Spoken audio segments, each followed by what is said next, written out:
Vamos abrir as nossas Bíblias nesse momento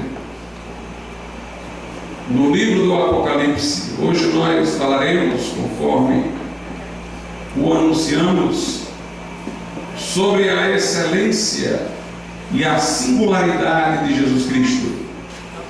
Nós vivemos num período em que as pessoas dizem que não há verdade em matéria de religião.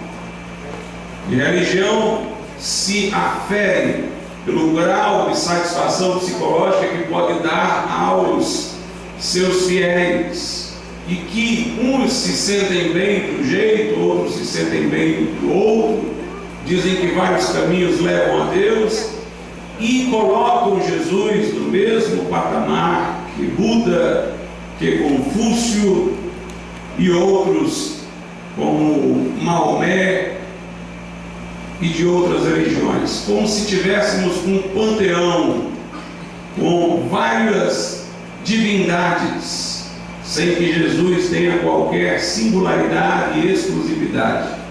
Dizem que isso é religiosidade inclusiva, ecumênica, ecológica, global, mas nós, cristãos, que cremos na autoridade da Bíblia, jamais desistiremos de dizer que a nossa fé é diferente. O cristianismo nem sequer pode ser enquadrado dentro de um mesmo gênero que qualquer religião. Todas as religiões são tentativas humanas de alcançar o favor de Deus. Mas a mensagem cristã é que nós não conseguiríamos jamais isso. Mas Jesus veio buscar e salvar o que se havia perdido. Não é o caminho que construímos para Deus, é o caminho que Deus construiu para nós. Não somos nós a procura de Deus, mas é Deus a nossa procura. Por isso que C.S. Lewis uma vez disse: quando eu me converti buscando saber sobre Deus, procurando informação sobre Ele, inicialmente eu me senti como um caçador, mas quando eu encontrei Jesus, eu descobri que o caçador era Ele, eu era a caça. Apocalipse capítulo de número 1.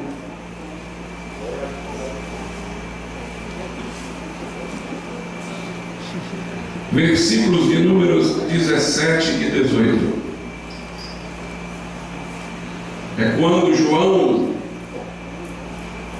tem um encontro com Jesus que lhe aparece para lhe revelar o livro do Apocalipse. Apocalipse 1, 17 e 18 diz assim: e eu, quando o vi, caí a seus pés como morto, e ele pôs sobre mim a sua destra, dizendo-me: não temas, eu sou o primeiro e o último, e o que vivo e fui morto, mas eis aqui estou vivo para todo sempre. Amém. E tenho as chaves da morte e do inferno. Podeis assentar.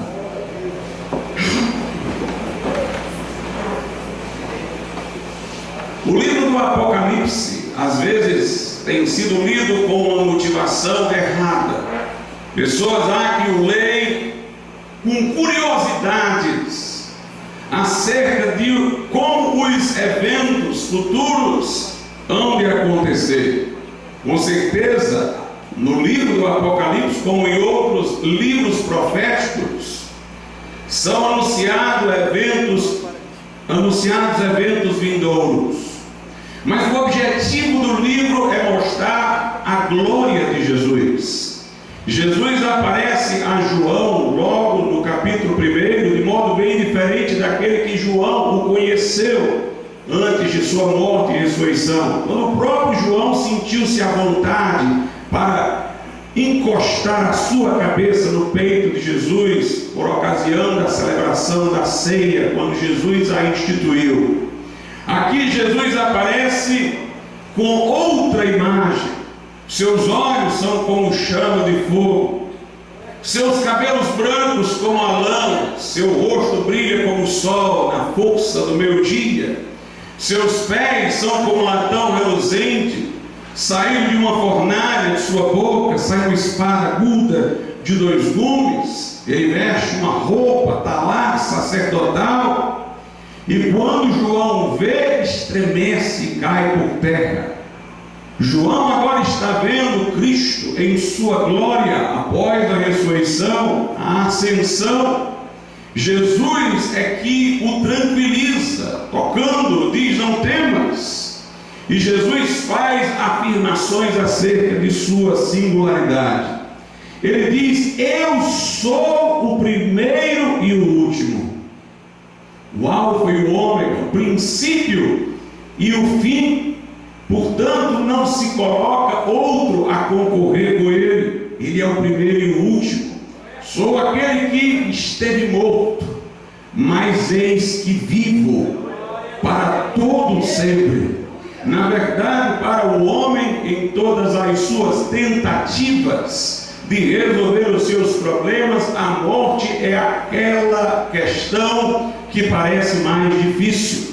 Não encontramos uma forma de reverter o evento da morte.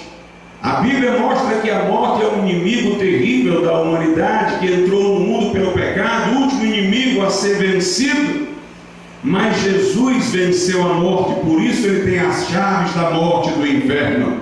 Tragada foi a morte na vitória. Jesus ressuscitou ao 3º dia.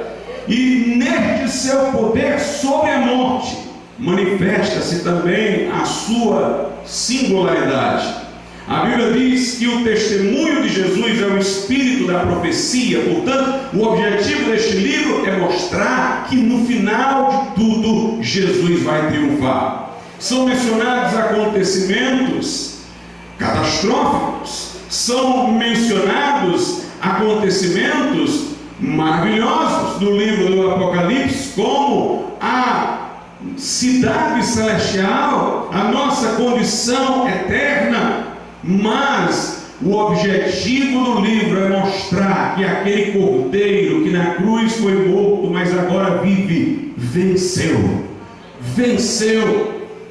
Nós temos uma passagem interessante em Apocalipse, no capítulo de número 5, e eu vou lê-la nesse momento, a partir do verso 1. E vi na destra do que estava sentado sobre o trono um livro, escrito por dentro e por fora, selado com 7 selos. E vi um anjo forte bradando com grande voz: quem é digno de abrir o livro e de desatar os seus selos? Este livro, que contém o anúncio de certo juízo de Deus sobre a terra, é representativo de toda a história humana. Enquanto o livro está selado, isso significa que a história parece não ter sentido. É um mistério. Nós vemos muitas coisas que nos parecem deixar em perplexidade aqueles primitivos cristãos que foram lançados à arena, devorados por feras, embora morressem cantando o que se lhes reserva para além da morte. E aqueles que foram, por exemplo, tão cruéis em relação a eles e não se arrependeram, o que lhes espera? Haverá justiça, haverá correção das situações em desequilíbrio no presente tempo. No final prevalecerá o bem, a justiça. A história parece uma coisa misteriosa. Há uma dúvida, o livro está selado. Por isso vem a pergunta: quem é digno de abrir o livro e de desatar os selos, de dar sentido à história? Quem rege a história? Quem triunfará no final da história? O verso 3 diz: e ninguém no céu, nem na terra, nem debaixo da terra, podia abrir o livro, nem olhar para ele. E eu chorava muito, porque ninguém foi achado digno de abrir o livro, nem de o ler, nem de olhar para ele. E disse-me um dos anciãos: não chores, eis aqui o leão da tribo de Judá, a raiz de Davi, que venceu para abrir o livro e desatar seus 7 selos. E olhei, e eis que estava no meio do trono, Jesus está no centro, e dos 4 animais viventes, e entre os anciãos um cordeiro, como havendo sido morto. Tinha 7 chifres, 7 olhos, que são os 7 Espíritos de Deus enviados a toda a terra. E veio e tomou o livro da destra do que estava sentado no trono. E havendo tomado o livro, os 4 animais e os 24 anciãos prostraram-se diante do Cordeiro, tendo todos eles harpas e salvas de ouro, cheias de incenso, que são as orações dos santos, e cantavam um novo cântico, dizendo: digno és de tomar o livro e de abrir os seus selos, porque foste morto, e com teu sangue nos compraste para Deus de toda tribo, e língua, e povo, e nação, e para nosso Deus nos fizestes reis e sacerdotes, e reinaremos sobre a terra. E olhei e ouvi a voz de muitos anjos ao redor do trono, e dos animais, e dos anciãos, e era o número deles milhões de milhões, e milhares de milhares, que com grande voz diziam: digno é o Cordeiro que foi morto de receber o poder, e riquezas, e sabedoria, e força, e honra, e glória, e ações de graças. E ouvi toda a criatura que está no céu e na terra e debaixo da terra, e que estão no mar, e todas as coisas que neles há, dizendo ao que está sentado sobre o trono e ao Cordeiro: sejam dadas ações de graças, e honra, e glória, e poder para todos sempre. E os 4 animais diziam: amém. E os 24 anciãos prostraram-se e adoraram ao que vive para todos sempre. Esse é o objetivo deste livro: é mostrar que Jesus tem a palavra final, é que Jesus é quem profere o amém no final de tudo. Ele é Senhor dos céus e da terra. Jesus reivindicou exclusividade.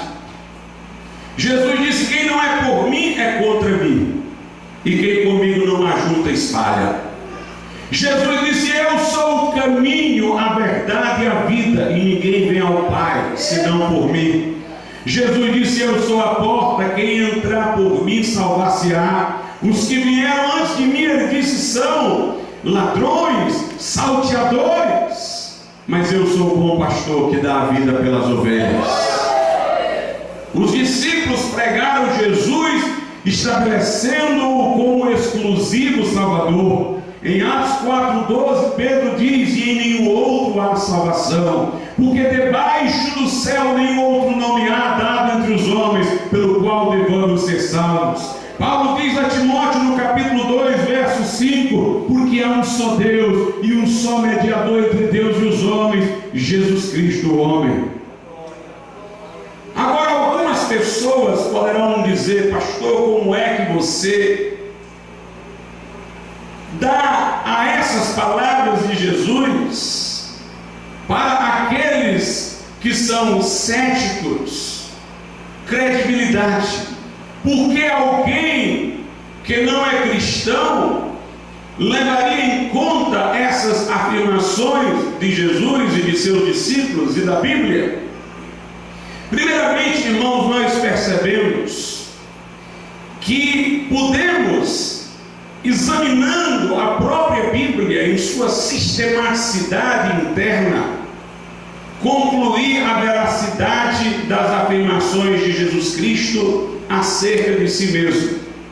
E alguém talvez diga: mas isso parece alguma coisa já pressuposta, você quer provar sobre Jesus usando a Bíblia? Mas eu quero lhe lembrar que eu vou fazer menção aqui ao Velho Testamento. O Velho Testamento foi revelado aos judeus. A maior parte da nação judaica rejeitou o Messias. Esta nação ainda reconhece o Velho Testamento, sem reconhecer o Novo. Então, se um povo que abraçou o Velho Testamento com tanta intensidade, muito embora tenha rejeitado a Cristo, tem em seu livro indicativos de que Jesus Cristo era quem disse ser, então nós estamos aqui não apelando para algo que já se pressupunha estar do lado de Jesus. Para os judeus, o Velho Testamento estaria contra as afirmações de Jesus. mas vamos ver como a Bíblia já profetizava acerca de Jesus, e vamos ver como sua unidade temática está em Jesus. Jesus está em toda parte da Bíblia, e eu me refiro aqui de modo mais importante àquela parte da Bíblia escrita muito antes de Jesus ter se encarnado. Jesus disse: examinai as Escrituras, porque julgais ter nelas a vida eterna, e são elas que de mim testificam. Jesus disse aos judeus: se vocês crescem em Moisés, creriam em mim, porque Moisés deu testemunho de mim.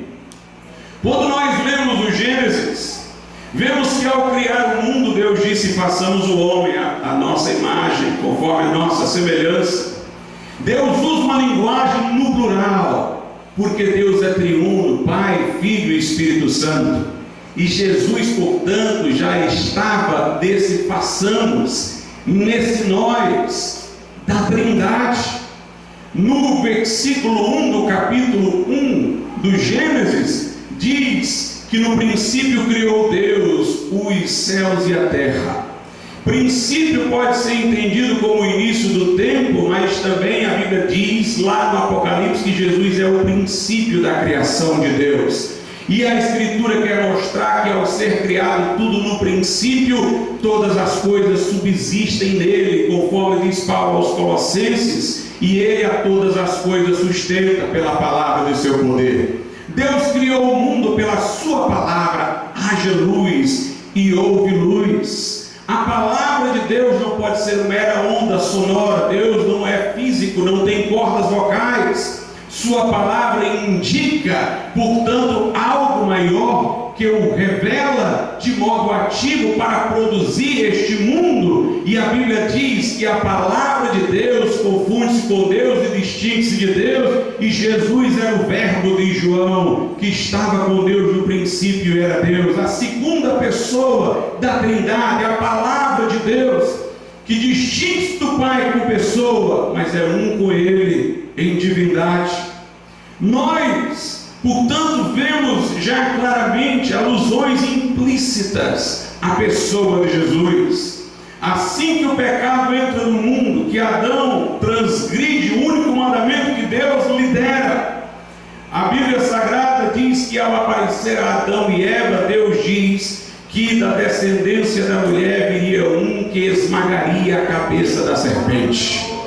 Uma promessa de redenção, na qual há sacrifício, porque disse que a descendência da serpente lhe esmagaria o calcanhar, portanto indicando que ele seria ferido de alguma maneira. A expressão calcanhar é para indicar que o ferimento não é definitivo, porque um calcanhar ferido se recupera, indicando que, muito embora Jesus tivesse morrido, ele haveria de ressuscitar. A morte não seria para ele um ferimento mortal, mas o de Satanás sim, porque ele esmagaria a cabeça da serpente. Ele desfez definitivamente a obra de Satanás. Então nós temos ali uma promessa de redenção. Adão e Eva cobrem-se porque sentem vergonha de sua nudez, um perante o outro. Mas quando Deus se apresenta, Adão se esconde e diz que está nu, muito embora já tivesse feito uma vestimenta preventiva com folhas de figueira. Mas embora já se sentisse vestido frente a Eva, ante Deus ele continua a se sentir nu, porque sua culpa não foi coberta. Aí a Bíblia diz que Deus veste Adão e Eva com túnicas de peles. Um animal, portanto, é sacrificado para vesti-los, para cobri-los, indicando que Jesus Cristo seria um sacrifício para nos vestir com a sua justiça, para cobrir com o seu sangue a nossa culpa. Chegamos a Abraão e Deus faz uma promessa a Abraão que no descendente de Abraão seriam benditas todas as famílias da terra. Uma promessa de que Abraão viria uma grande nação e de que dessa nação viria o Salvador. Aliás, se alguém tem dificuldades para crer na veracidade do Antigo Testamento e que é uma prova atual de que ele é verdadeiro, é só para olhar para Israel hoje. Deus prometeu que esta nação subsistiria até o fim para os seus propósitos. Você não vai encontrar pelas ruas filisteus, perizeus, cananeus, mas você vai encontrar ainda o povo de Israel. Dispersaram este povo, mas não perdeu a sua identidade. Deus diz no Apocalipse que em um só dia seria reconstituído como nação. Cumpriu-se por decisão da ONU, voltaram à sua terra, mostrando, portanto, que as promessas de Deus a Abraão são verdadeiras. Não há outra forma de explicar a história de Israel senão por um milagre, senão por uma intervenção sobrenatural de Deus na história. Mas Deus faz promessa a Abraão do Messias, por quem as nações da terra seriam abençoadas, benditas. A Bíblia chama Abraão de amigo de Deus. Um amigo é aquele que conhece os sentimentos do outro, muito mais do que conhece sobre o outro enquanto pessoa. Deus compartilhou os seus sentimentos com Abraão. Quando levou Abraão ao Monte Moriá para quase imolar o seu filho, o objetivo de Deus não era que Isaac fosse por Abraão sacrificado. Deus na hora interferiu.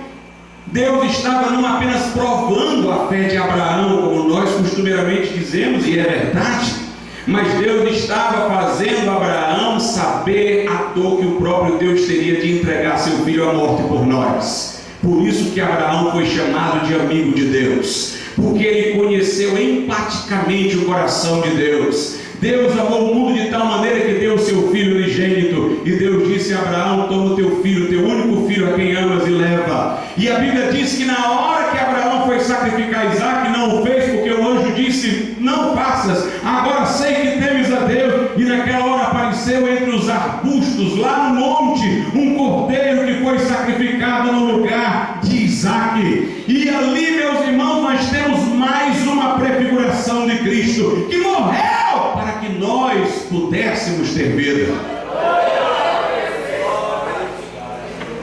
Abraão gera Jacó,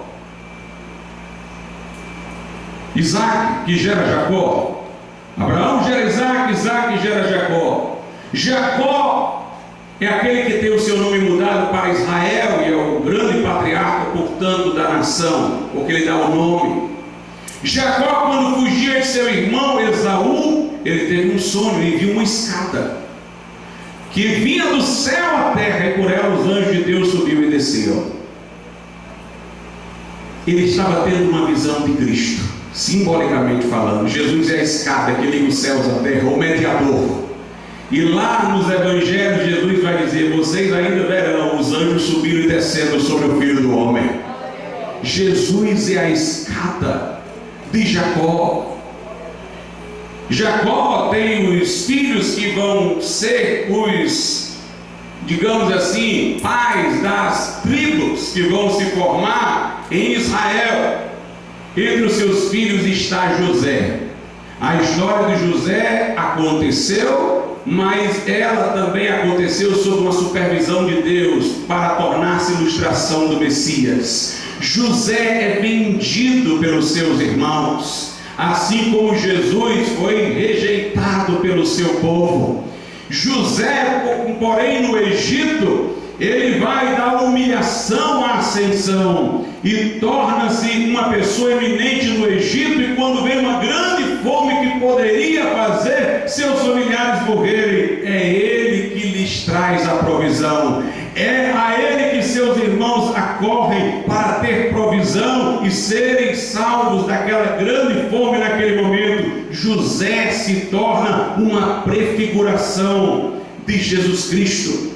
Nós temos, portanto, inúmeras passagens no Gênesis. Nós podemos ver o seguinte, lá em Gênesis 49, uma profecia de Jacó para um de seus filhos, Judá. Jesus veio da tribo de Judá, da linhagem de Davi. Note, no Gênesis, veja o que Jacó falou para a tribo de Judá. Gênesis 49, 10. O cetro não se arredará de Judá, nem o legislador dentre os seus pés, até que venha Siló, e a ele se congregarão os povos. Quem é Siló? É Jesus.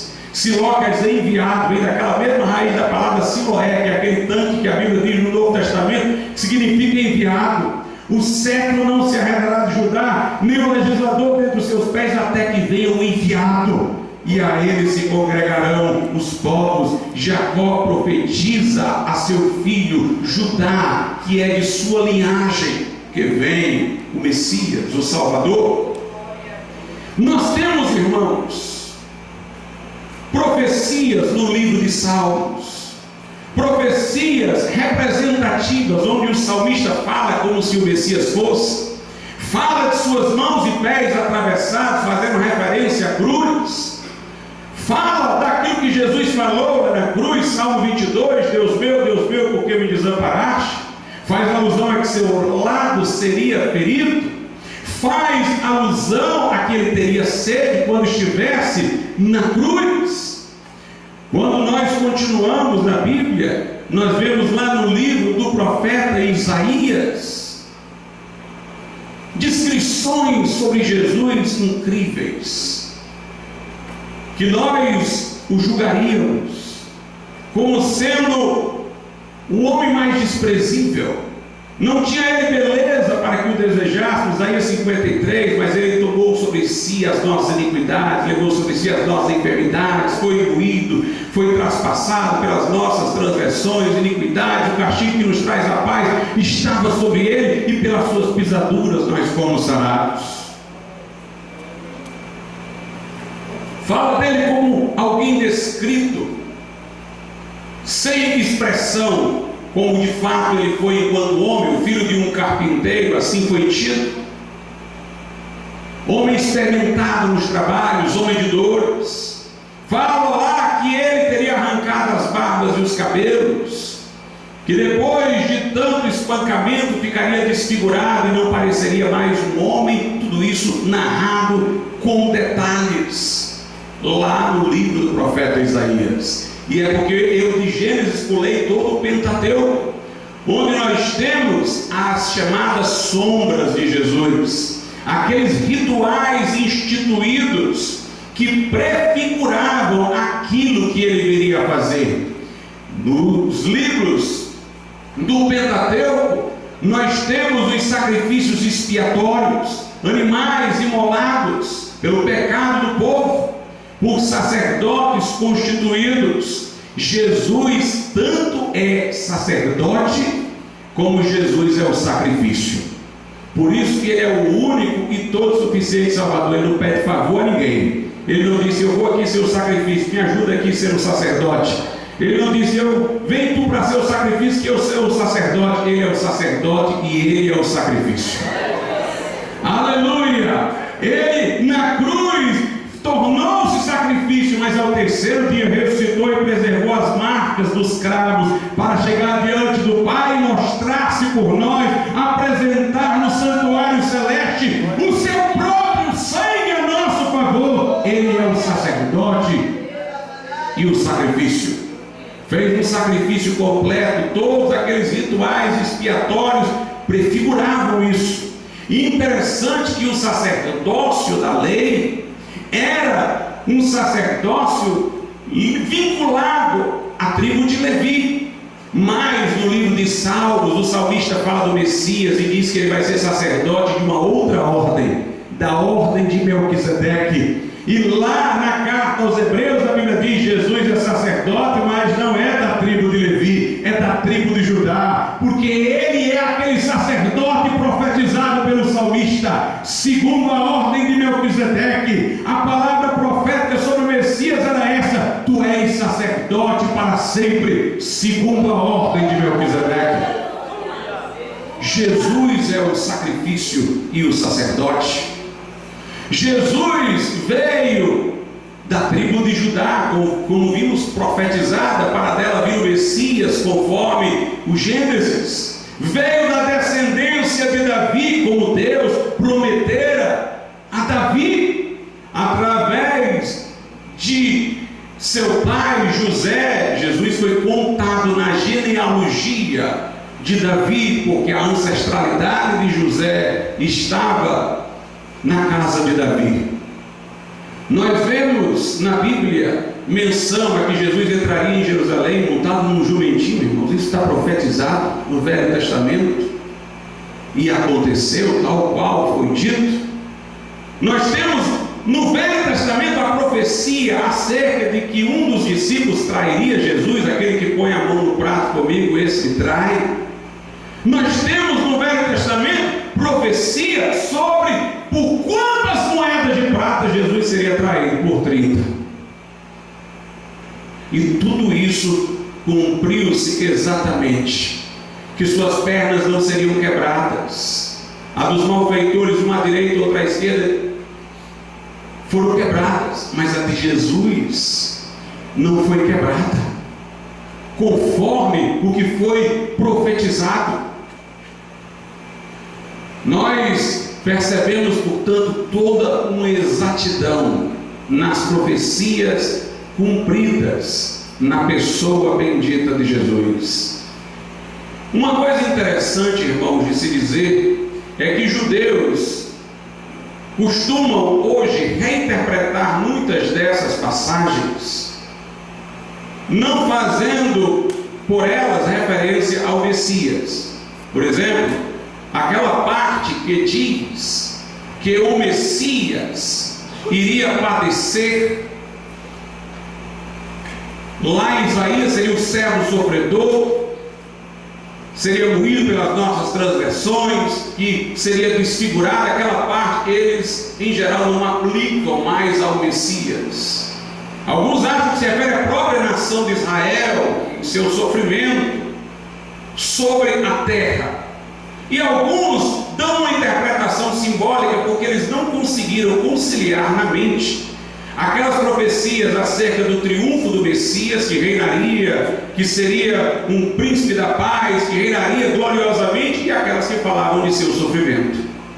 Eles tomaram por literais as profecias que falavam da glória e tomaram por simbólica, ou fizeram outro endereçamento às profecias que falavam do sofrimento de Jesus, porque eles não conseguiram conciliar. A conciliação está na ressurreição, que lhes passou desapercebido.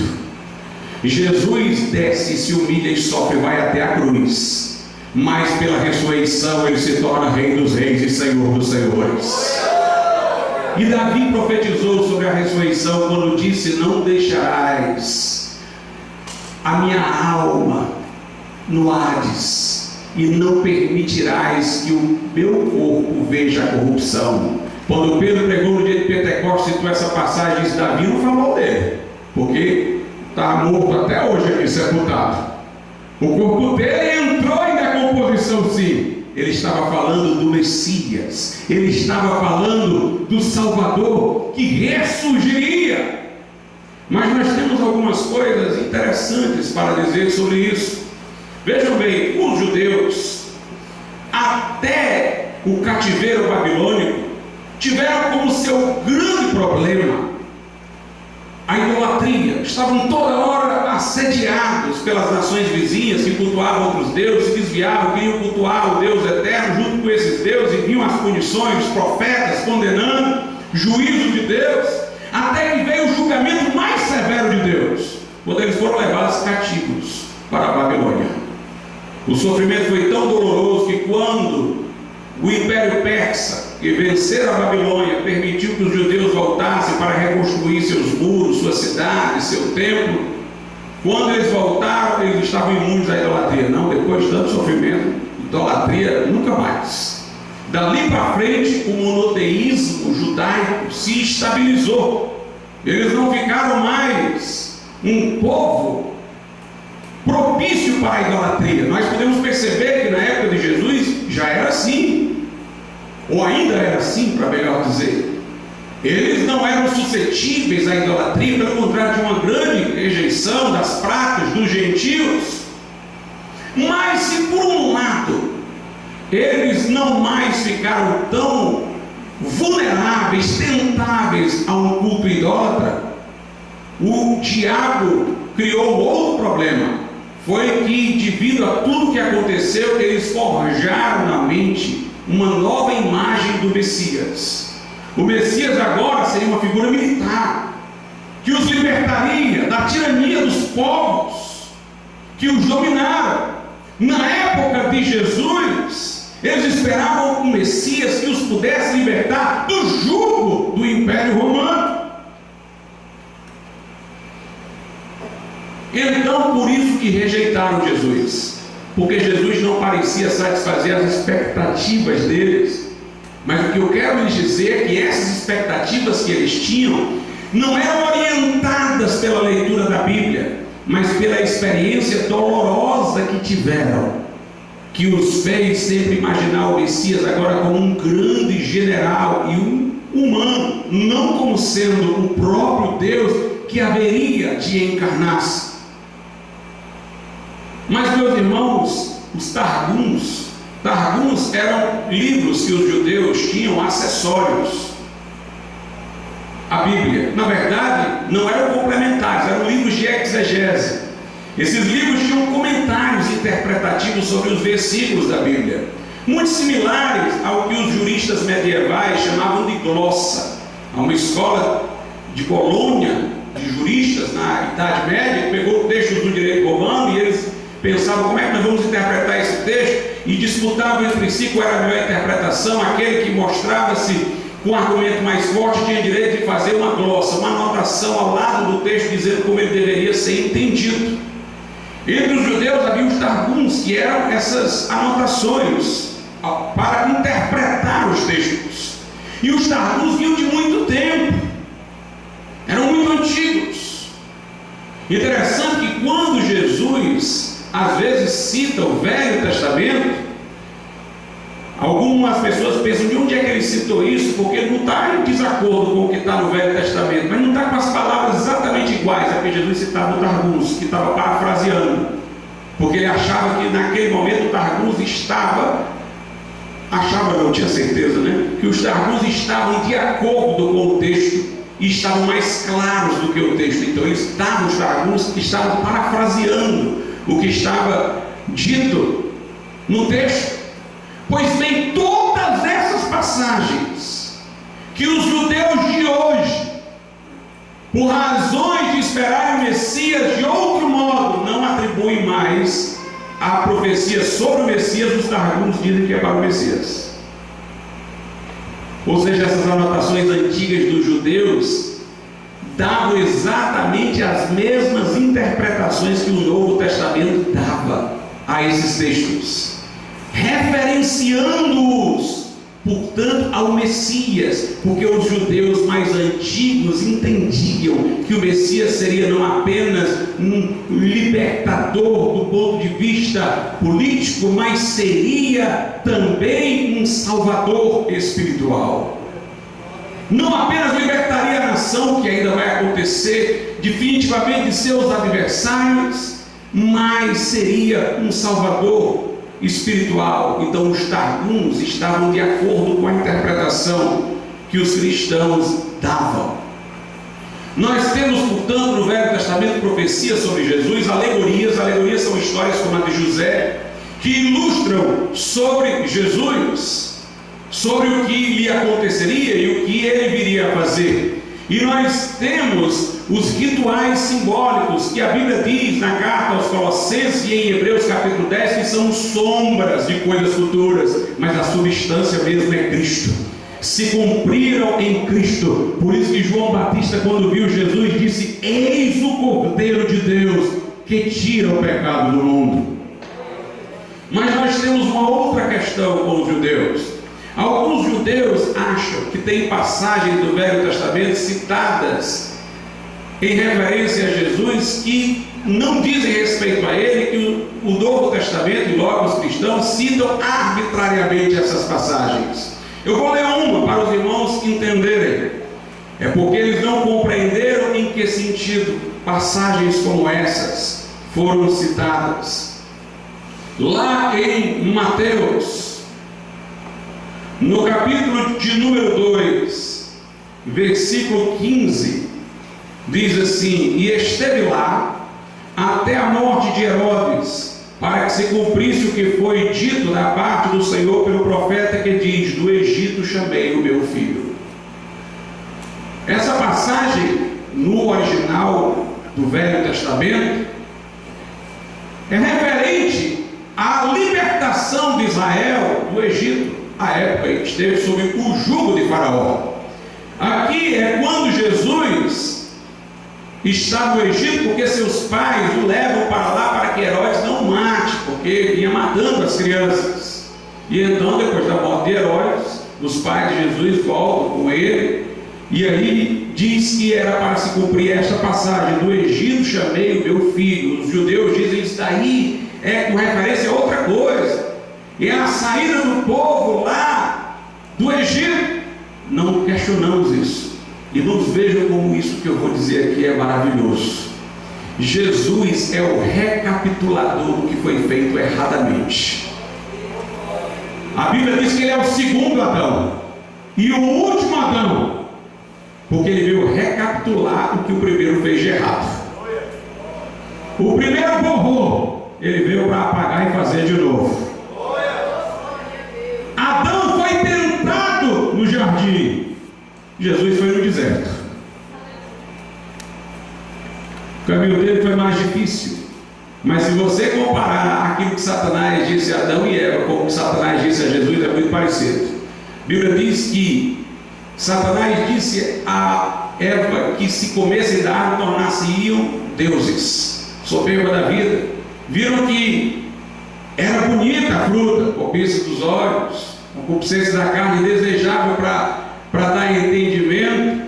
Satanás lá leva Jesus também a desejar transformar a pedra em pães, a pular de um lugar para que os anjos nos segurem. Depois vem a soberba da vida, ele mostra os reinos, para que ele se ajoelhe a Satanás para recebê-los. A tentação tríplice, mas Jesus resistiu o diabo com uma palavra: está escrito. Está escrito: nem só de pão viverá o homem. Está escrito: não tentarás o Senhor teu Deus. Está escrito: ao Senhor Deus adorarás e só a Ele prestarás culto. Jesus recapitulou a história de Adão. Os pais da igreja enfatizaram isso, a doutrina da recapitulação. Mas Jesus recapitulou a história de Israel. Israel nunca foi o que Deus queria que Israel fosse. Mas Jesus, que era um judeu enquanto homem, foi o judeu que a nação de Israel inteira não foi e que deveria ter sido. Então, quando ele desce para o Egito, inclusive por uma razão semelhante, por um rei que está perseguindo, assim como também eles foram oprimidos por um rei no Egito, quando Jesus volta, a Bíblia diz: para que se cumprisse, chamei o meu filho. É um indicativo. Olha, Jesus está recapitulando a história de Israel, está refazendo, está se identificando com as passagens que se referiam à nação, para mostrar que o que a nação foi chamada a ser e não foi, ele foi chamado a ser e foi. Jesus, portanto, cumpriu aquilo que todo judeu deveria ter cumprido, aquilo que a nação deveria ter cumprido. E a associação do texto é para que entendamos que sua vida foi uma recapitulação da história de Israel, a história de Israel sendo tornada certa na pessoa bendita de Jesus.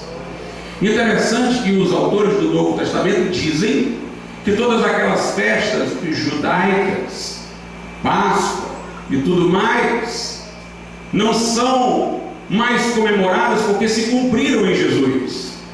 A Páscoa, ela é bem significativa para nós fazermos referência a Cristo, porque a Páscoa era a celebração daquele evento em que o anjo da morte foi ao Egito para julgar a casa dos egípcios, ceifando o filho primogênito de cada casa, mas não entrou na casa dos hebreus, porque Deus orientara os hebreus a sacrificarem um animal e colocarem o sangue do animal nos umbrais da porta.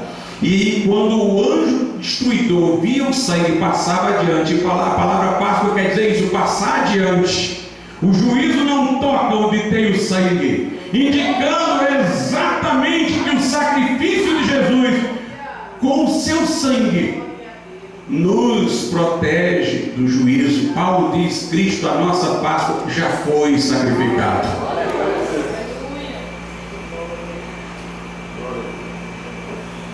Até Josué, que introduziu o povo na terra prometida, Josué é a versão em hebraico do nome de Jesus, uma figura de Jesus que nos vai levar para a glória, para o céu.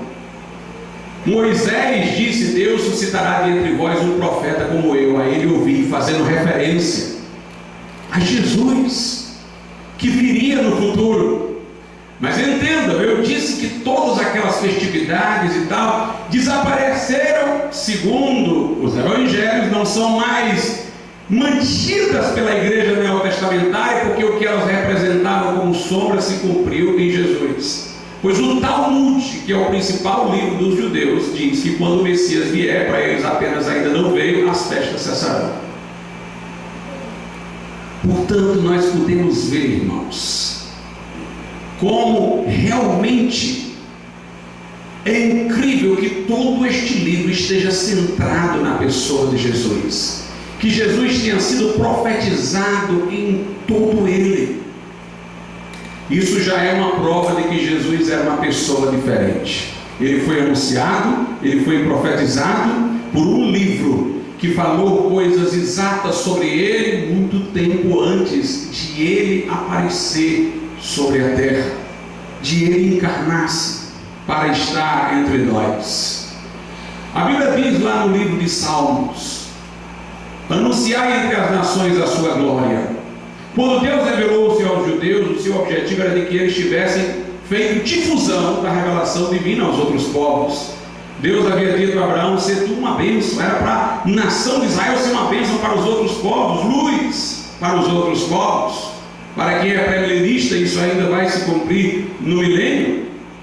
Mas note, o Antigo Testamento era um livro restrito, falando no singular, que é uma coletânea de livros, mas é um livro, um conjunto restrito ao povo judeu. Os outros povos nem sabiam sobre o Velho Testamento. Meus irmãos, por causa do cristianismo que se espalhou por toda a terra, o Velho Testamento está em todo lugar. A fé cristã fez muito mais para o Velho Testamento ser conhecido do que todos os esforços da nação judaica. Há alguma coisa de especial aí. Nós podemos observar que os filósofos gregos, eles tinham concepções elevadas da virtude, diferentemente do povo em que eles se encontravam. Eles tinham padrões morais elevados, enquanto que os gentios eram promíscuos de uma maneira geral. E os filósofos se queixavam disso, de que o povo não aprendia com eles a virtude. O cristianismo chegou transformando vidas e fazendo homens simples viverem virtuosamente, de forma muito mais elevada até daquela que os filósofos imaginaram. Fez muito mais por aquilo que de melhor a filosofia quis fazer pelo mundo do que os filósofos.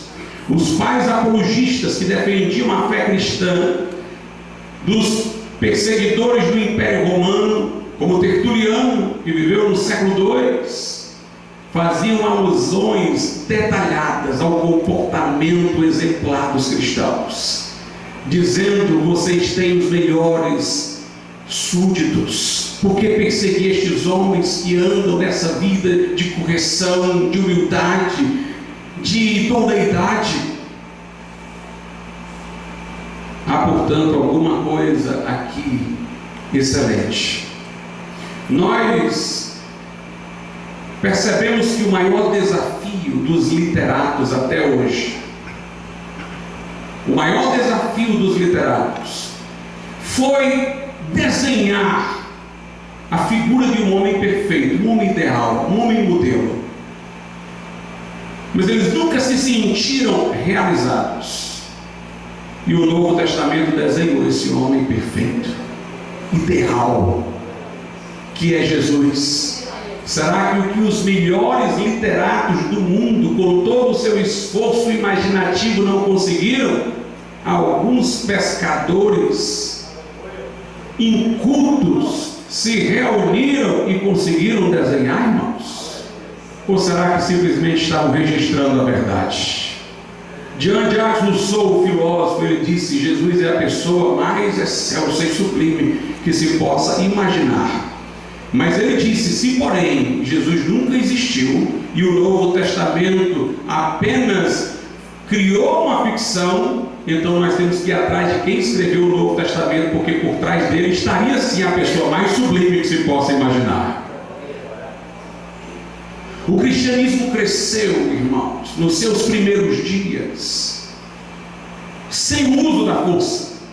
Os cristãos eram levados para a arena, sacrificados, mortos. Não eram como os islâmicos, que dominavam povos, lhes impunham a fé. E eu não estou aqui me referindo às mazelas da Idade Média, estou me referindo ao crescimento do cristianismo primitivo, quando os cristãos andavam nas pisadas de Cristo.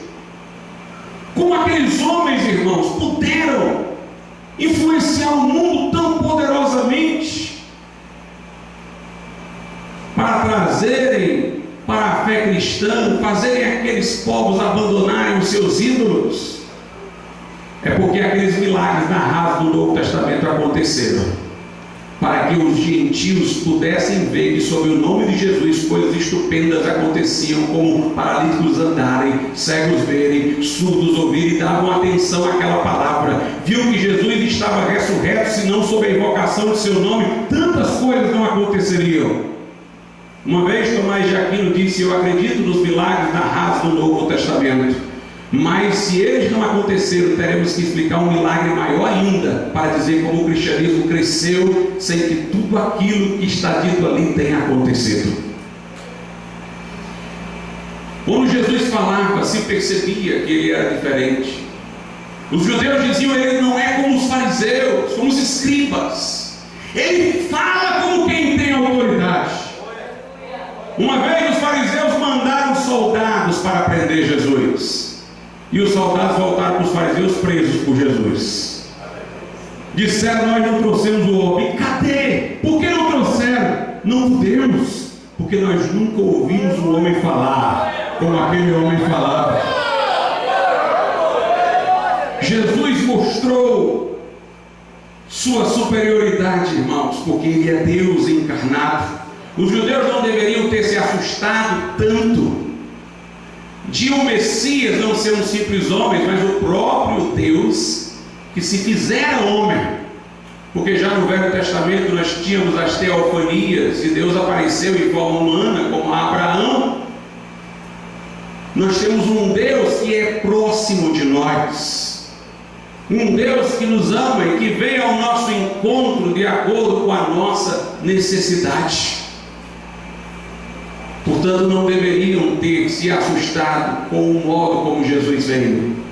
Isaías disse: uma virgem conceberá. Ele veio de modo sobrenatural. Seu nascimento foi inigualável, concebido por obra do Espírito Santo. Alguém diz: isso é difícil demais de acreditar. Independente de um nascimento ser por obra do Espírito Santo no ventre de uma virgem, todo nascimento já é um milagre. Se você não estivesse tão acostumado, você estaria assustado.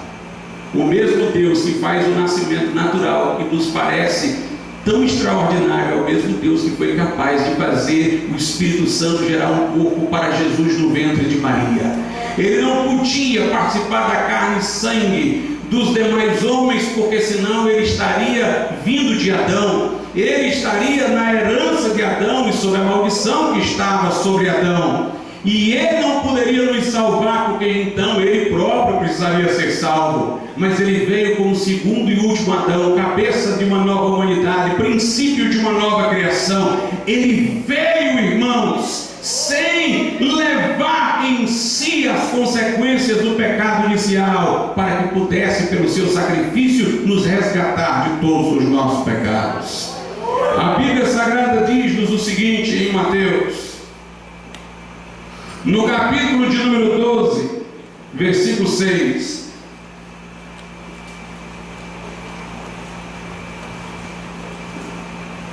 pois eu vos digo que está aqui quem é maior do que o templo.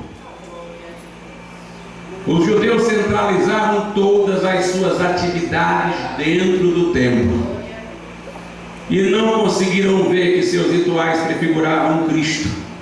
Não conseguiam ver que Jesus Cristo era Deus que veio buscar e salvar o que se havia perdido.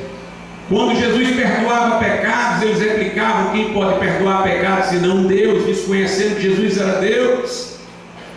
Eles reprovavam a muitos que adoraram Jesus. Mas Jesus aqui está dizendo: eis aqui quem é maior do que o templo. Jesus é maior do que a religião. Aleluia! Nós não pregamos uma religião simplesmente como um sistema. Nós não atribuímos ao nosso batismo um poder de purificar pecados. Nós não atribuímos a palavras determinadas de um sacerdote a absolvição. Nós não atribuímos nenhuma mágica de transmutação de elementos naturais em substâncias sagradas através de algum milagre para que, ingerindo tais coisas, nós estejamos mais próximos de Deus. Não, nós pregamos uma pessoa. Nós pregamos a pessoa de Jesus. Não viemos, irmãos, aqui por causa de um templo. Viemos aqui por causa daquele que é maior do que o templo. Ele é maior do que a religião. Quando ele curou no sábado, muitos o quiseram reprovar. Ele deu duas respostas: a resposta teológica e a resposta clara e simples. Qual foi a resposta teológica, pastor? Ele disse: olha, o sábado foi feito para o homem descansar, foi feito para o bem do homem. Portanto, o sábado foi feito para o homem, não o homem para o sábado. Se eu posso curar um doente hoje aqui, eu estou fazendo bem a um ser humano. Eu cumpro o propósito do sábado, porque o sábado é para o benefício do homem. Se uma ovelha de vocês cair no poço, vocês não vão retirá-la de lá. O sacerdote não quebra o sábado para circuncidar uma criança quando o 8º dia de seu nascimento bate no dia de sábado. Até a circuncisão é maior do que o sábado. O mandamento de amar o próximo, de socorrer, não seria maior do que o sábado? Nessa hora Jesus dá a resposta teológica, mas aqui no verso 8 ele dá a resposta pura e simples: porque o Filho do Homem até do sábado é Senhor. Não venha tentar me enquadrar no sábado, não, porque eu sou o Senhor do sábado. E quando ele diz até, é porque ele é o Senhor do domingo, da segunda, da terça, da quarta, da quinta, da sexta e até do sábado. Ele é o Senhor.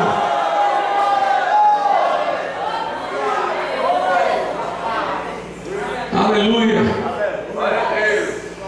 Em Mateus 12, no versículo 41, Jesus diz: os ninivitas ressurgirão no juízo com esta geração e a condenarão, porque se arrependeram com a pregação de Jonas. E eis aqui está quem é maior do que Jonas. A rainha do sul se levantará no juízo com esta geração e a condenará, porque veio dos confins da terra para ouvir a sabedoria de Salomão, e eis que está aqui quem é maior do que Salomão. Veja o que Jesus diz em João, no capítulo de número 8, onde ele proclama sua divindade.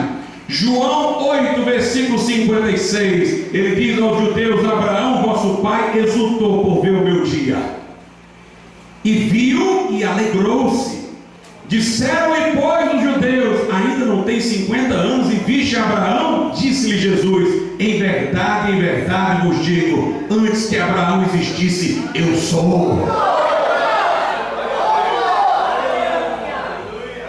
Em João 10, 30 ele diz: eu e o Pai somos um.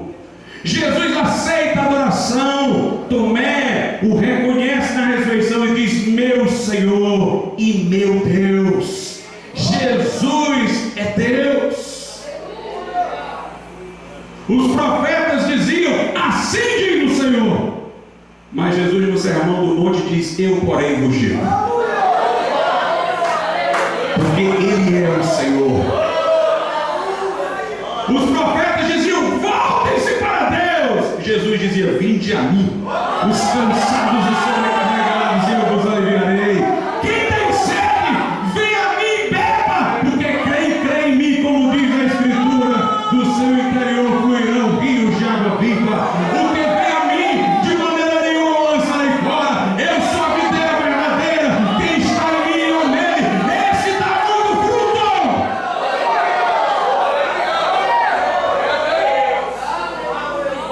Nenhum homem fez afirmações tão categóricas como Jesus e teve tanto impacto sobre o mundo.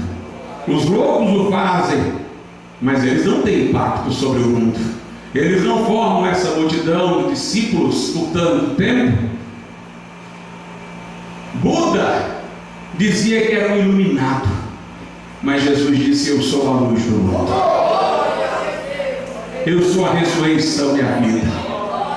Quem crê em mim, ainda que esteja morto, viverá. Jesus, portanto, nunca pode ser classificado como as pessoas às vezes querem. Foi uma boa pessoa, um bom mestre, um guia espiritual, um filósofo, mas não Deus. Meus irmãos, Jesus fez afirmações acerca de si que só nos deixa três opções. Ou ele era quem ele disse ser, Deus, divino, ou ele era um mentiroso, descarado, ou ele era um louco. Agora, como ele poderia ser um mentiroso e dizer como dizia? Ele olhava para os fariseus que o acusavam de alguma coisa e dizia: quem dentre vós me convence de pecado? Me convence de um pecado que eu pratiquei. E não lhe apontavam um. Judas, o traidor, depois da traição, lamentando, disse: pequei contra sangue inocente. Pilatos lavou as mãos, porque disse: eu não quero me envolver com a morte desse justo, eu não vejo nele crime algum. Ninguém pegou Jesus numa mentira ou outra.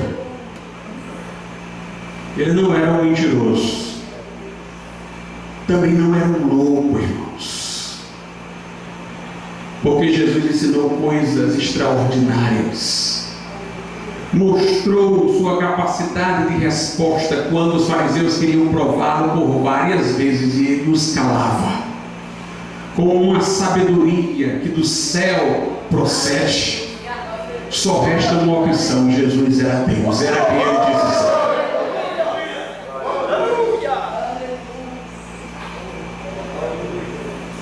Jesus é Deus. O mais curioso é que se ele não fosse Deus, ele fez tantas afirmações fortes sobre si que nós diríamos que ele era um megalomaníaco orgulhoso. Mas Jesus parece tudo menos um orgulhoso. Um orgulhoso não lava os pés dos seus discípulos.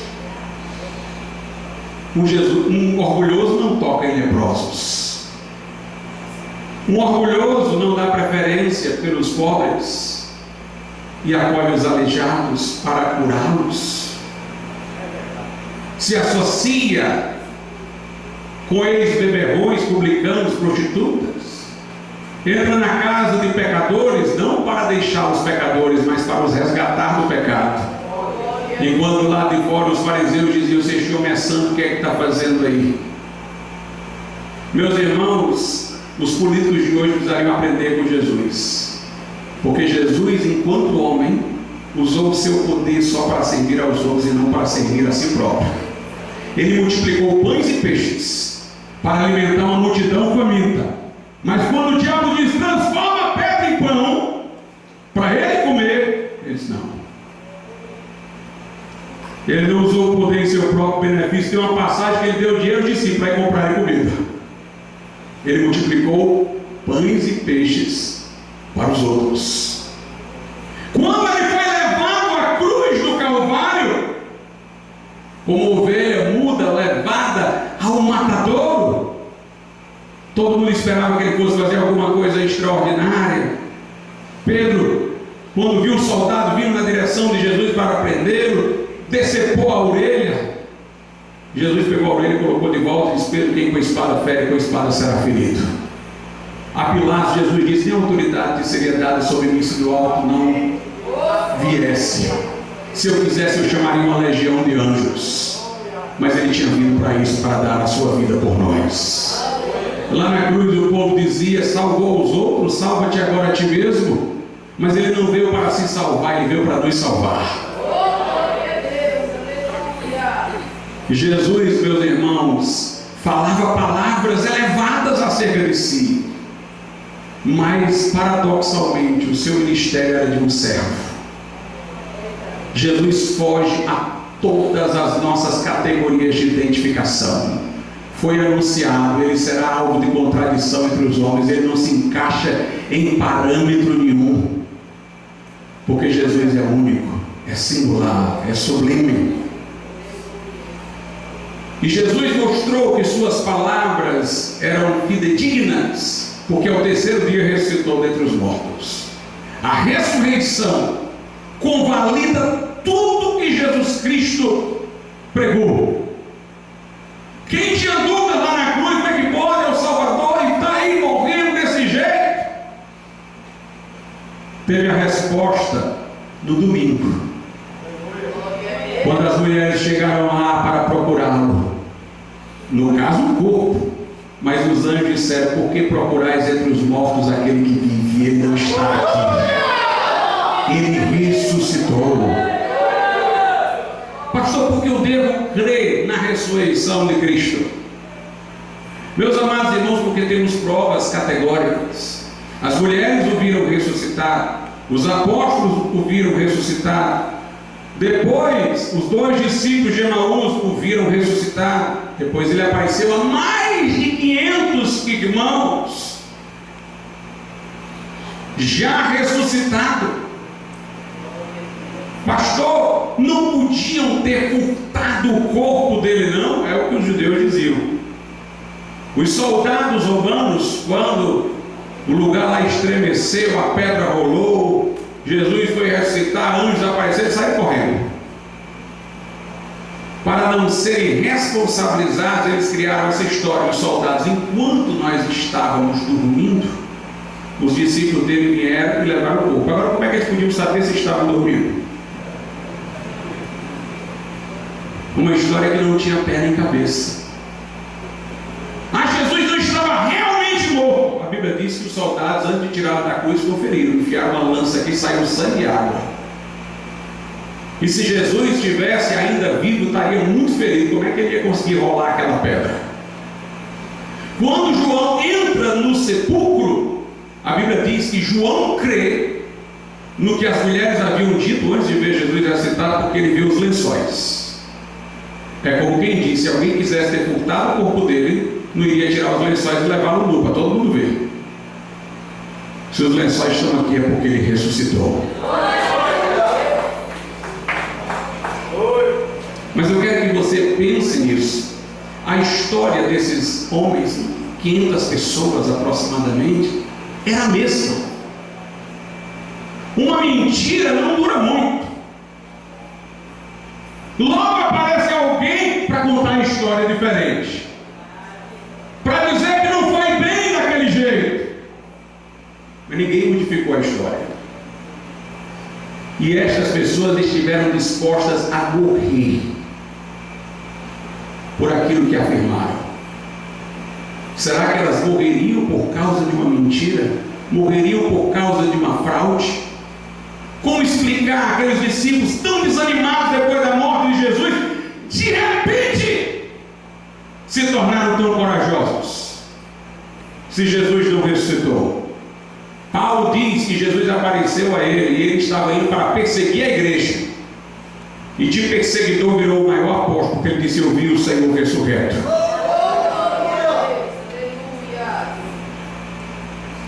Aquelas pessoas não mudaram a história, não entraram em contradição e morreram por aquela história, porque era verdadeira, porque Jesus ressuscitou. Logo nos primeiros dias da igreja, quando aconteciam os milagres, eles diziam: em nome de Jesus os milagres aconteciam. Eles diziam: como é que Jesus não ressuscitou? Não fez isso daqui que nós acabamos de ver? Se foi sob menção de seu nome que aconteceu.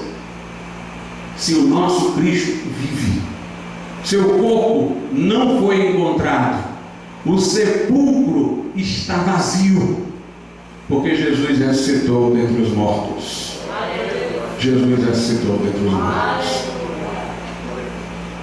Alguém talvez diga assim: pastor, e por que eu devo crer nas narrativas da Bíblia? Esses discípulos não podiam ser crédulos demais, não? Meus irmãos, tem gente que imagina que nós hoje somos científicos, e as pessoas daquele tempo acreditavam em qualquer coisa. Os discípulos não acreditavam, não. Jesus teve que convencê-los de que havia ressuscitado. Tendo aparecido a eles ainda não acreditaram. Jesus pediu comida só para comer e eles poderem ver que era o Cristo, não era o fantasma. Tomé disse: eu só creio se eu tocar. Tomé era mais científico que qualquer um, só se eu ver as marcas e se eu colocar a mão lá. Aí Jesus aparece a Tomé: está aqui, Tomé, vem, coloca.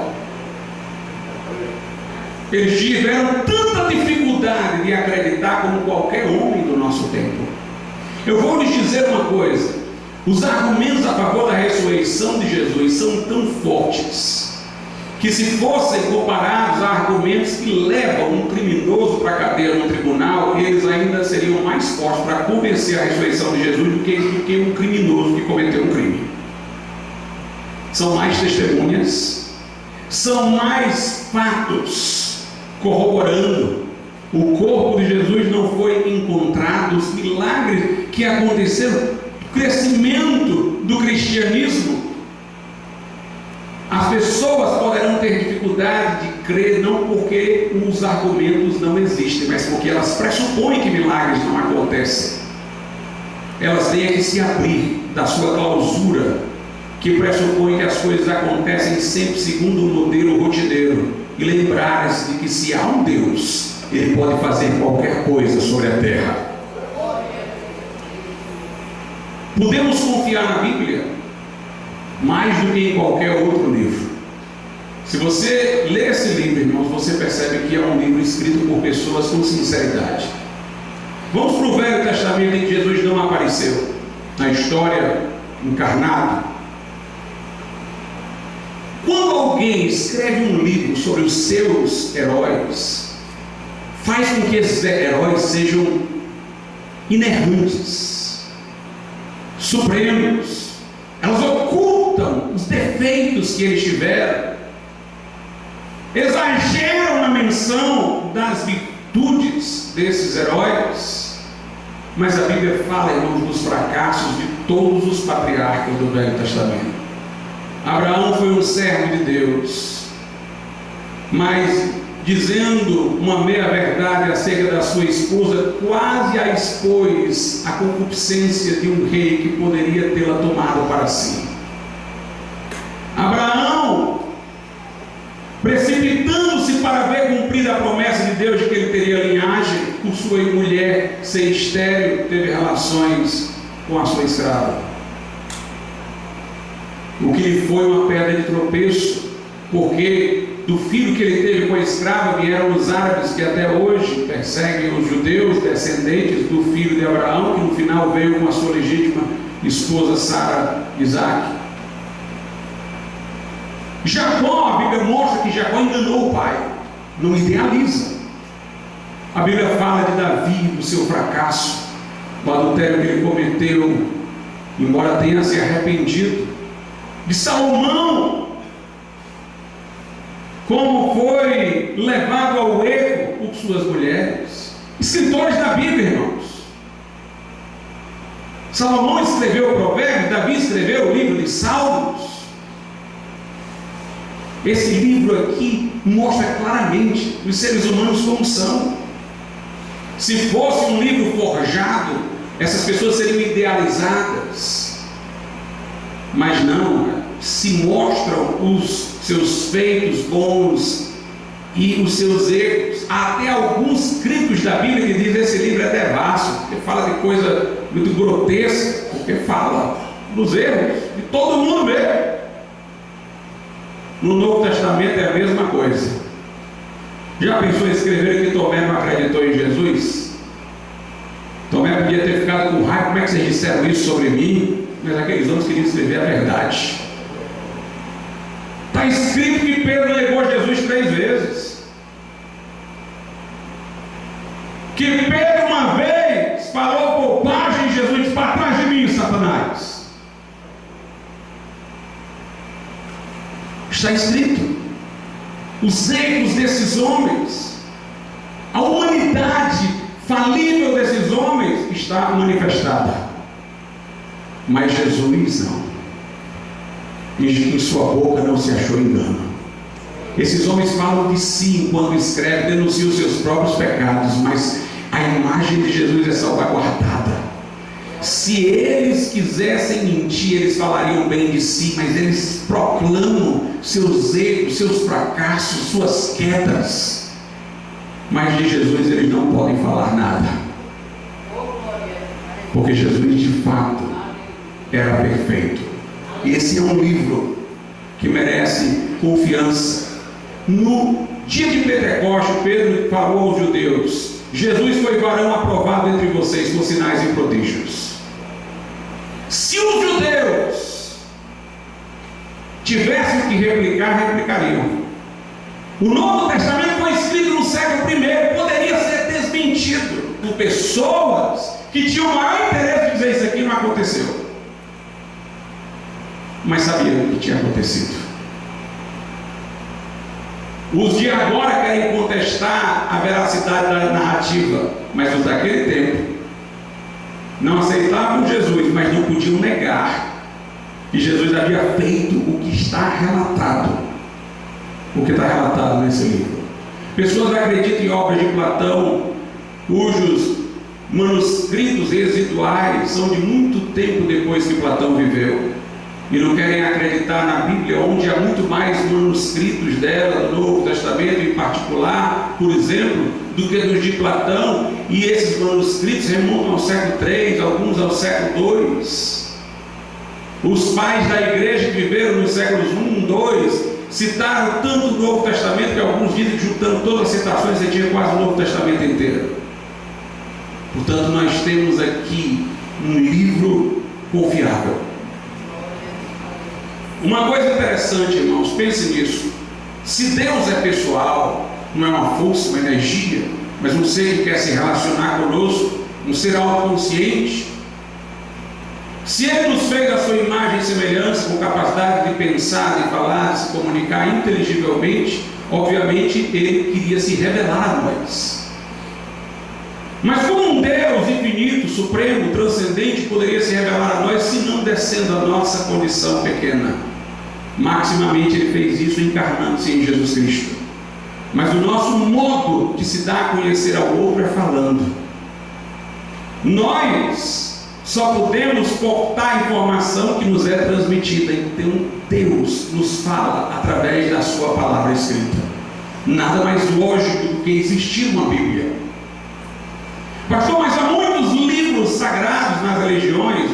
Primeiramente, há muitos livros sagrados, mas que não consta nesses livros que os autores invocam para si a condição de serem porta-vozes infalíveis de Deus. Esses livros sagrados, a maioria deles, não protesta pela inspiração divina.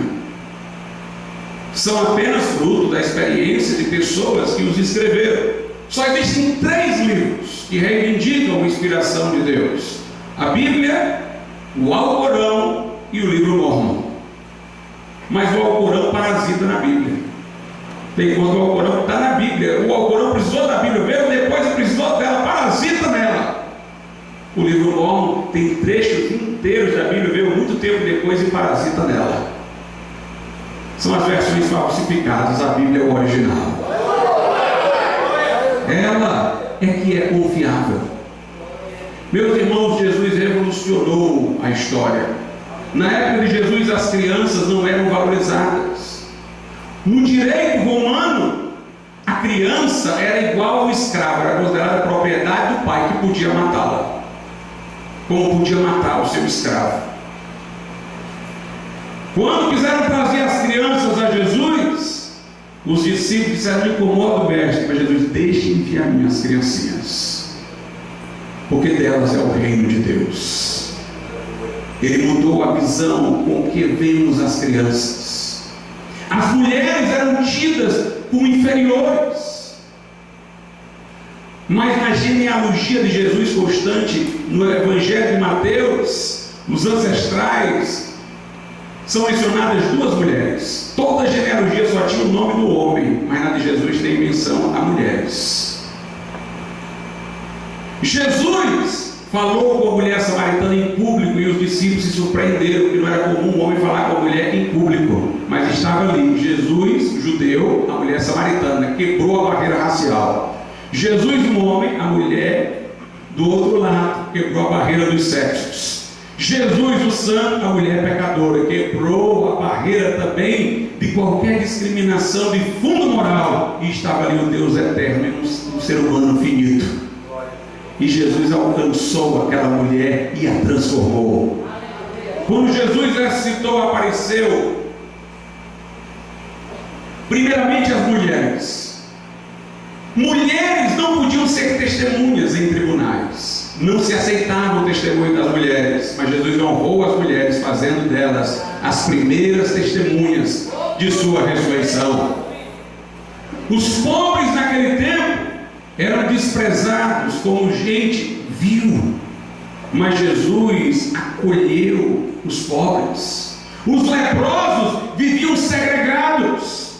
Se tocasse no leproso, dizia-se fica impuro. Mas Jesus tocou no leproso e o leproso é que ficou puro.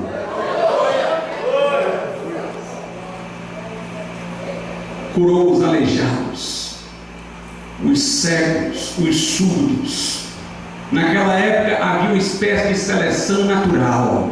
Aleijado, cego, surdo não vale nada, porque não pode servir o exército, não é útil a defesa da nação. Mas Jesus olhou para esses. Naquele tempo ninguém tinha dignidade enquanto pessoa, só tinha dignidade enquanto cidadão. O que não tinha cidadania em lugar nenhum, não tinha valor em lugar nenhum. Mas Jesus ensinou a cada um de nós que nós temos um valor diante de Deus, porque Ele veio morrer por nós. Não é o valor decorrente do nosso mérito que somos pecadores, mas decorrente do amor de Deus, que amou o mundo de tal maneira que deu o seu Filho unigênito, para que todo aquele que nele crê não pereça, mas tenha a vida eterna. Houve muitas coisas erradas feitas em nome do cristianismo, na Idade Média, Inquisição, por exemplo. Mas toda crítica a essas coisas foi feita em nome do cristianismo. O cristianismo, na sua pureza, é tão poderoso que ele tem poder de autocorreção, ele corrige a sua deturpação. Durante o período de escravidão negra, muitos se diziam cristãos e tinham esta prática, mas os abolicionistas lutavam contra isso em nome do cristianismo interpretado legitimamente. Os países do Oriente Médio vivem sob um tipo de opressão de muito tempo atrás, porque não tem poder de autocorreção. Porque Maomé era um conquistador bélico. Ele não pode inspirar um modelo de autocorreção, mas Jesus, ele é inspiração. Se alguém age em nome dele de forma diferente daquela que ele agiu, nós podemos dizer, não foi assim que Jesus fez. Não foi desse modo que Jesus fez. Um missionário da Índia muito conhecido, Stanley Jones, ele foi desafiado para um debate. E a pessoa devotou-se para criticá-lo ao Antigo Testamento, período de guerra, de barbárie, em que Deus mandou às vezes dizimar povos ímpios, que sacrificavam seus filhos ao deus Moloque, colocando crianças nas mãos de um ídolo de bronze e ouro, onde punham lenha dentro, aqueciam, e a criança fervia nas mãos daquela divindade. E Deus disse: destrói esses povos para Israel. Eram tempos de barbárie, e dentro daqueles tempos Deus usou também a força, uma nação para corrigir as outras. E a pessoa ficou lá pesquisando isso. Eu vou aqui derrubar, mostrando como é que Deus disse isso, como é que Deus fez isso. Aí quando ele chegou para debater com Stanley Jones disse o seguinte: olha, ele citou tanta coisa do Velho Testamento. Ele disse: olha, eu vou dizer uma coisa para você. Você está falando aí de tempos de construção para algo maior. Quando você vê um edifício sendo construído, vê a coisa ali tudo ainda em andamento, aí você diz: o negócio aqui não vai dar certo. Não, esse negócio aqui não vai dar certo não. Isso aqui não tem bem, isso aqui vai cair, como é que pode isso aqui? Mas quando o edifício está terminado, deu certo. Aí ele disse: tudo lá foi um edifício para chegar até Jesus. Jesus é o edifício concluído. Então, se você quer criticar, não critique a construção, não. Critique o edifício construído. Você tem alguma coisa para falar contra Jesus, aí o homem se desequilibrou. Ele diz, porque se você não tiver, você não tem nada para falar contra o cristianismo. Meus irmãos, Ele é único. Ele é o Salvador. Tudo foi feito por intermédio dEle. Sem Ele, nada do que foi feito se fez. A mensagem de salvação está na cruz. Os judeus pedem um grande sinal, os gregos uma sabedoria filosófica, mas nós pregamos a Cristo crucificado, escândalo para os judeus e loucura para os gregos. Somos pecadores manchados, não temos entrada diante de Deus senão sendo lavados do sangue que Jesus verteu na cruz do Calvário. Ele não disse, ide aquele ali, ide aquele acolá, ide a Meca, ide ali, ide acolá. Ele dizia, vinde a mim, eu vos aliviarei. Vinde a mim, vocês não terão sede. Portanto, se você precisa, venha a Jesus nessa noite. Vamos ficar de pé. Convido os irmãos que tocam para louvar a Deus nesse momento. No nome de Jesus. Você possa louvar o Senhor com o seu coração. Graças ao Senhor Jesus. Graças ao Senhor.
precisa fazer uma entrega pessoal da sua vida a Cristo, confiando nele como Salvador, invocando para perdão de pecados, que o Senhor possa despertar os corações. Em nome de Jesus. Se nessa noite houver alguém aqui que ainda não tomou uma decisão definida, resoluta, em arrependimento de pecados, para entregar a sua vida ao Senhor Jesus, e você quer fazê-lo nessa noite, eu gostaria de convidá-la a nesse momento levantar a sua mão, e nós iremos orar, se houver alguém. Talvez alguém que esteja afastado e precisa se reconciliar com Deus. Se houver alguma pessoa, nós queremos orar por sua vida também nessa noite.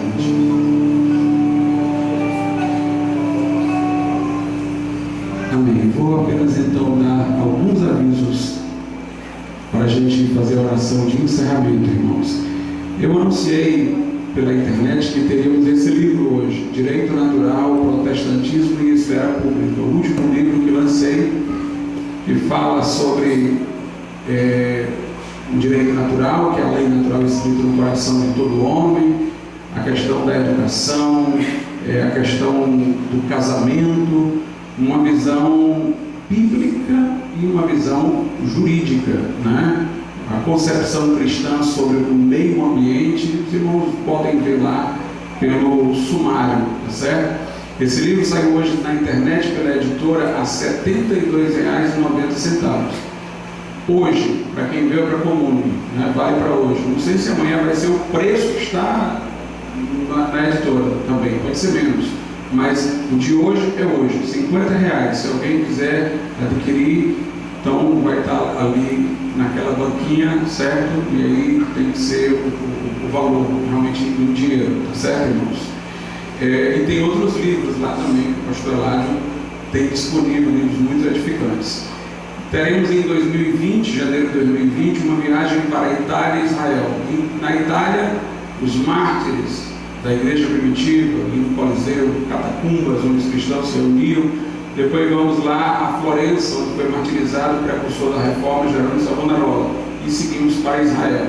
Se alguém tiver interesse nessa viagem, as condições, o tempo, aquilo que vai ser visitado, nós temos esse folder aqui, e temos também lá atrás quem possa entregar, tá certo? É só vocês procurarem para que possam se informar. Eu queria agradecer a presença de pastores aqui conosco. Estou vendo o pastor Paulo ali atrás. Deus abençoe, pastor. Muito feliz com a sua presença e seu sempre apoio. Temos aqui o pastor G. Cristo, o pastor Marciano, ali também, da Assembleia de Deus do Brasil. Tem mais algum pastor aqui que eu não saiba, que esteja presente? Então, nós nos alegramos com a presença dos pastores, todos os que nos visitam, né, que vieram participar da Comune, os que já participam, que vêm, sejam todos bem-vindos. A minha sogra, meu sogro que estão aqui presentes, nós estamos felizes com a presença de todos. Amém, irmãos? Amém. Graças a Deus. Vamos orar agradecendo ao Senhor nesse momento. Nosso Deus e nosso Pai, nós te louvamos e te agradecemos por todo o bem que o Senhor nos tem feito e pela pessoa de Jesus Cristo, que por nós se encarnou em Deus naquela cruz e vive para ser nosso mediador, intercessor e sumo sacerdote. Pedimos-te, ó Deus, que o Senhor nos faça amar a Cristo cada dia mais, ter a nossa vida moldada para refletir a sua imagem. Que aqueles que ainda não o conhecem, apenas o conhecem culturalmente, religiosamente, mas ainda não o conhecem pessoalmente como Salvador, por uma experiência definida no tempo e no espaço, que possam tê-la, Senhor, para que encontrem por Ele aquilo que nunca poderiam encontrar por si mesmos. Que o Senhor possa nos levar em paz aos nossos lugares, abençoar a Comune, abençoar, meu Deus, esse ano letivo e todas as suas atividades. Que o teu povo seja testemunha viva em que lugar estiver. Abençoa também, Senhor, a mãe do irmão Janus, trazendo cura e saúde para ela, em nome de Jesus. E que a graça de nosso Senhor Jesus Cristo, o amor de Deus, a comunhão do Espírito Santo seja com todos. Amém e amém. Deus abençoe a todos.